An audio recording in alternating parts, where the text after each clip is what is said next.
Let's talk. Giles Brown. I've been looking forward to doing this next interview for about 2 weeks. Peter Wensierski began his work as a journalist in 1979 with reports from the GDR. He's a documentary filmmaker, and he's written a fascinating book into his quest for freedom. It's called Generation GDR: Truth, Freedom, and One Man's Last Journey. I'm delighted to say that joining me live on the line now is Peter himself. Peter, good morning to you. Good morning to you. Good to have you. Whereabouts are you, by the way? Where do we find you this morning? Well, I'm fine. I'm just working on a new book, but this book is very important for me, and I think for all who are hearing of this book. Yes, indeed. So, what? Tell me a little about the story behind this book. You know, the main character or the main person. Yeah, that's a young boy, 22 years old. And for me, the most important thing, the GDR was a country that disappeared like the Soviet Union, but which many people wishes back. In our country and in Europe, some people, a lot of people, too much people, they remember it as a something socialist, as a more just society, but the GDR was in truth a violent society for anyone who refused to submit or conform, especially young people like Matthias. And let me tell you one story. While researching for Generation GDR for the book, I found a police document about young people living together in a house in the town of Jena. It said in this document, these young people have their own idea of freedom and want to make it reality. That's what we must fight them as enemies of the state. This is precisely what is happening in many countries around the world today. Ukraine was attacked because it wanted to realize its idea of freedom. The Russian leader Vladimir Putin spent many years in the GDR as an intelligence officer. Putin learned at that time, and this is what I describe in the book, to fight against people who wanted to realize their idea of freedom and democracy. Now, here's the thing, Peter, because it's really interesting that you say, people want to go back to East Germany because everybody had a job and you didn't have to work. So there was no unemployment. You know, everybody had a Trabant or something like that. And in the same way in Spain, we see people saying, but when Franco was running the country, you know, there was no immigration. It was much easier. Everybody had a job. It's very interesting how people look back with mistakenly at the past and think that the past, it was always better. And because, you know, they think, democracy doesn't work. And the German Democratic Republic it was one of the most, if you were in East Germany, you had the most surveillance from the Stasi than anywhere else possibly in Europe. Yes, so is it.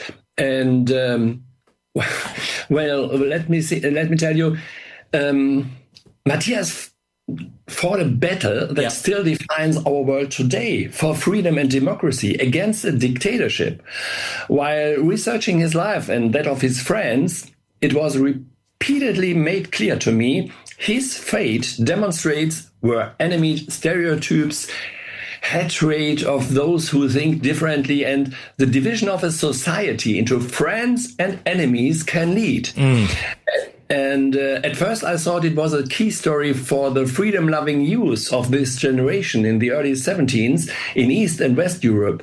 Well, you must know, Matthias was one of these. Well, he had a group, didn't he? His name was Matthias. Is it Don? Yes, it's important to know I wrote the book based on the last days, the last 3 days of Matthias. But the book tells the whole story of a non-conformist youth in a communist dictatorship. And it paints a picture of a new generation long after World War II. This generation did not want to live like her parents, but try new ways. They dressed differently. They wear long hair. They listen to the music that comes from Great Britain and America, Beatles, Kings, Doors, Stones, Janis Joplin, Jimi Hendrix. They read popular books that are forbidden in the GDR, in communistic countries, secretly imported by friends in Western countries. They celebrated parties, hitchhiked abroad the country, smelling a bit of this freedom, wildlife. They read all the book on the road and also found themselves in strong conflicts with their conformist parents and intolerant citizens. But you see, they were having these arguments, and I mean, remember when we were young? It was always, we were going to change the world, Peter. You know, that's part of the youth, and you rebel against your parents.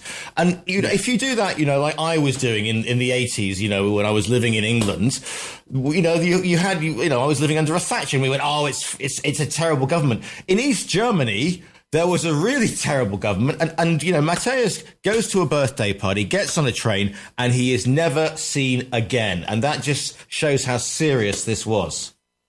Yes, I spoke with a lot of friends, 200 people. I have spoken to 200 people for this book, his friends, but I spoke even to the Stasi agents. The book is written in a multi-perspective way. That means that the story is told from the perspective of the young Matthias and his friends, and from the perspective and knowledge of the Stasi employees. There are sections where we visit Matthias' father, his parents in their apartment, and others where we spend the night with the transport police in GDR or special police control at the railway stations. So the book also explores the question, what drove some men to become tools of a dictatorship? What do they think about it today? What were their biographical stages? This look behind the scenes of authority and power. That's really interesting because I was going to ask what happens to all those people of members of the Stasi? You know, I mean, we are now at the 80th anniversary of the end of the war in Europe, and we know that in West Germany, you know, not everybody could be charged if they were part of the state, you know, at the end of the war, because there were too many people. In East Germany, when the wall comes down and Germany becomes reunified, what happens to the little informants? I mean, we know Honecker flees or whatever, but what happens to the policemen, the East German policemen? What happens to those people, Peter? Well, there are 16 million people, inhabitants in the GDR, and 2 million are in the Socialist Party. More than 100,000 are employed by Stasi. Yeah. I asked myself again and again who the people are who participate in such systems, even today. Those who support dictatorships, beat down demonstrants, or work for the Secret Service. I have an interesting encounters with a lot of Stasi people. Too little has happened there in the last 30 years. Of almost 100,000 full-time Stasi employees, very few has talked about their job, less than 10. Many of them are still living among us, but not even their neighbors know anything about it. We should have talked more to them to understand and learn from the history. I talked to 30 of them, and it was very interesting. And is all these I wrote into the book, and many. Let me tell me, when many of them still have the same mentality, they want back an authoritarian state. They reject democracy. They reject Western systems, and they have often passed this on to their children in their families. The election results in East Germany reflect this. Yes, because I suppose with the education system. With the education system, they've known nothing but the East German education, which is the West is degenerate, communism is the true path, that is the way to, and so therefore, although, and we remember 1989 and East Germans walking down, the main street past the Brand and being amazed by the BMW garage and the Mercedes garage, but now this is seen 35 years later, almost 40 years later, that people can say, but you see, they were wrong, and the West was degenerate, and therefore this is why you're seeing that voting pattern in the East with the authoritarianism of the elections. Mm.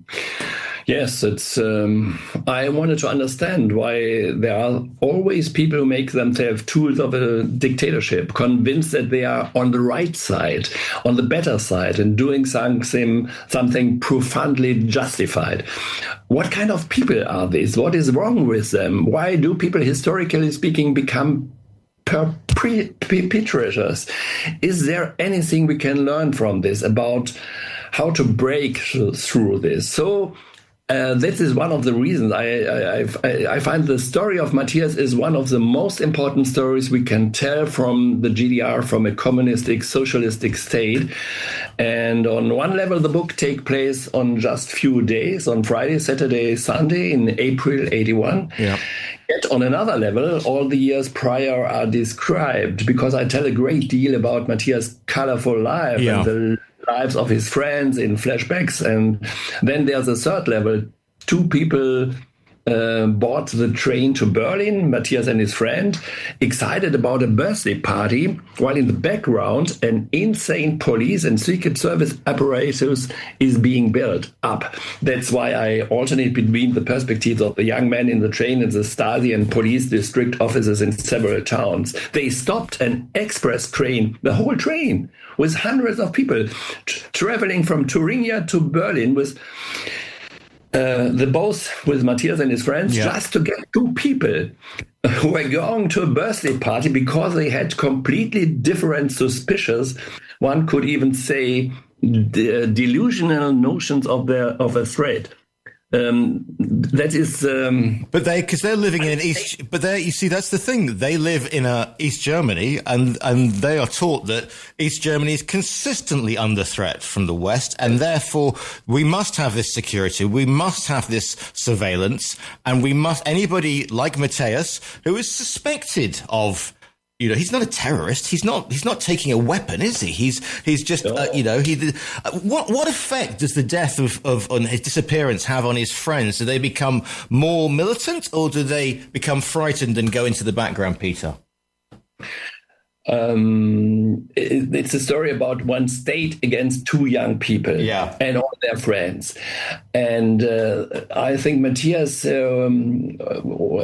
dreams of an alternate society with dreams full of freedom, more freedom than the GDR offers to young people. And they want to change the system. And it was an illusion. The system cannot be changed inside because the men who had the power in the GDR, they had the power without free votings. They got the power from the Soviet tanks in 1945, and they built up the state against a lot of people because they. It's a socialist, kind of socialist dictatorship. In the early years, they were more. They were more powerful with violence. Yep. They killed persons in the 15s, in the 16s. Well, the uprising in East Germany after the war, which is pushed. Yeah, but so many people in Germany and in other countries have illusions that it may be a better society, a socialist society, and it's hard to take to lose this dream of a lot of people when you see the reality. And I describe the reality of the GDR in those time, and you see it actually in today. The reality is another one. The reality is that Putin, who has been working in the GDR, now. I think that's all you need to say, Peter. With that, is this book? When you look, Peter, when you look at the situation now, and you look at the terrible thing that happened to Matthias, and the rise of more authoritarianism group, are you optimistic about the future for Germany? Are you worried? Is this book a warning to say, hey, stop, because that you have the wrong idea? What is your thought, Peter? What is the thought of the book? The thought of the book is, I want to tell how it really has been in the GDR, how it really has been inside. It's a great look inside, behind the phrases, behind the paroles. I've written the book like. Yes, I described it like a film. You can feel as you sit beside Matthias when I describe what he and his friends doing and how they get in conflicts with this system. I've been a journalist since 1708 and I traveled extensively in the GDR every few days, often for longer periods. I live in the correspondence apartment in East Berlin for a time. I could cross the border without being checked like a diplomat. That is normal for correspondence. I was in my early 20s and I had many contacts with younger people who belong to the scene, to the generation of Matthias. That was familiar to me. Things were developing there in the first years of 18th. There was a colorful life to discover behind the seemingly gray facade of the GDR. Of course, it was fun to celebrate with them, get to know people and their stories. I feel at that time we share responsibility for peace in Europe, for environmental problems, and for the history we shared, the old fascism. I was exciting to create publicity in a society that actually wanted to prevent publicity. I considered that more important than being just another journalist in West Germany. And so it's very important for me to write this book. And I think we can learn a lot of the inside of these systems. And I'm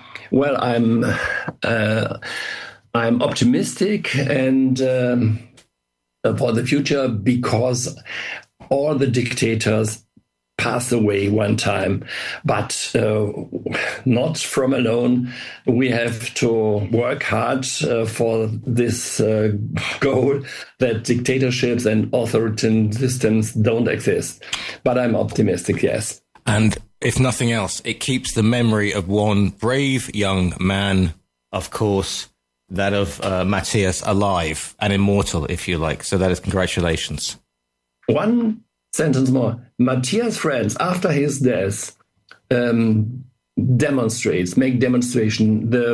It grows, and it ends in 1989 in the revolution of the autumn 89. Yeah. And the death of Matthias in 81 is a very, very important signal for the end of the GDR. The book is called Generation GDR, Truth, Freeman and One Man's Last Journey. Listeners, you can order it via our own virtual bookstore. I urge you to. It is by Peter Wensierski. Peter, thank you so much for your time today. It's been an absolute honor to speak to you this morning. Thank you for being with you.